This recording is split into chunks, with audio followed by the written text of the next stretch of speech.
Morning to you, Eamon, and good morning to you, Isabel. And it really was a shock moment on Saturday. We first got an inkling that there may be a royal visitor at around lunchtime when barriers started to be erected here outside Windsor Castle, and crowds quickly cottoned onto that as well and started building up in their thousands behind those metal barriers.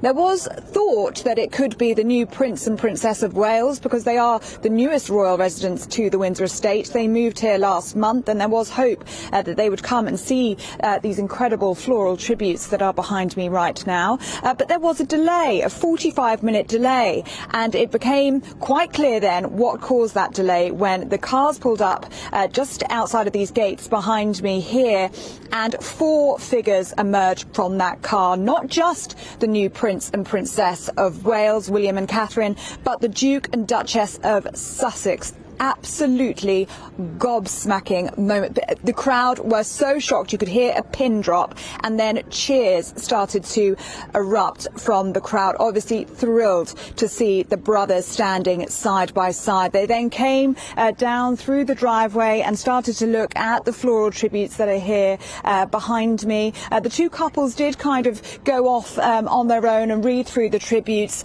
Meghan placing a comforting hand on her husband Harry's back. William and Kate less so with their public displays of affection. They walked separately, but very much putting on a united front. They then spent the next 40 minutes making their way down the long walk at Windsor, greeting the crowds. One teenage girl actually reached over and asked Meghan for a hug. Meghan did hug her back, and later the girl said that she wanted to do that to make Meghan feel welcome back here in the UK. So huge hope amongst the crowds here that this is a sign that the brothers are starting to heal, and perhaps signs of reconciliation. And wouldn't that make their granny, Her Majesty Queen Elizabeth II, so happy to see the brothers doing their duty and serving the public in her name. But one thing that's really struck me this morning, Isabel and Eamon, is the amount of children that have clearly been here over the weekend and left their tributes. And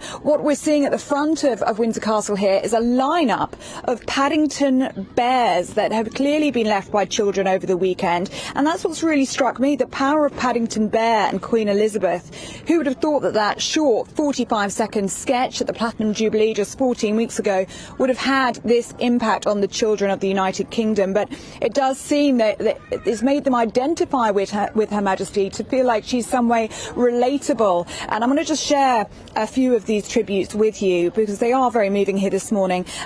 This is a Paddington bear wrapped in a plastic wallet, and it's from Tommy, who says, Your Majesty, please look after my bear. Lots of love, Tommy. Another one is a picture that's been drawn by 6-year-old Xavier.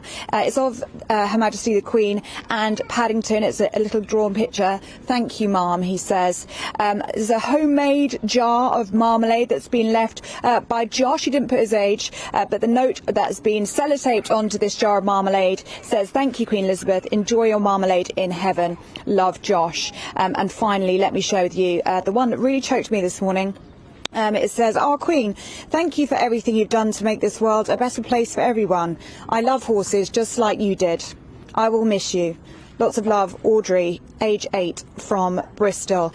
So it is just so incredible to see how much the children are paying tribute to Her Majesty here this morning on Monday, clearly coming over the weekend. And we do know that Her Majesty loved Windsor Castle so very much, and we now have confirmation that it will be her final resting place. This is where her mother and father are buried. It's where her beloved Duke of Edinburgh is buried.